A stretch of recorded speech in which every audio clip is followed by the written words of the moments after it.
Yun, what's up mga paps? Kamusta na kayo? Eto, magandang tanghali sa inyong lahat. Ngayong araw ay pauwi na tayo. 11 AM na.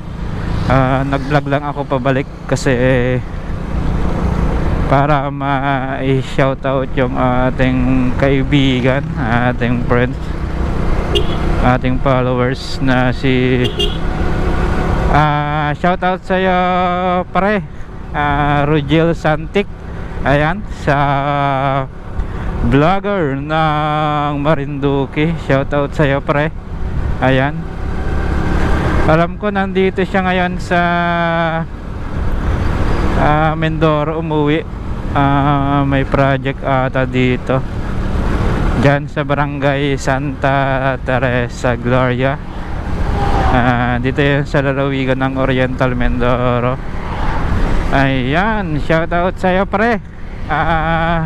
Ingat sa bawat biyahe, at lalo na dyan sa trabaho mo. Yun, shoutout Rogel Santik. Ayan, papalaw mga paps. Yan yung mga content creator dyan sa Marinduque. Hindi ko lang alam kung kailan uwi niya. Yun, shoutout pare. Ride safe at ingat.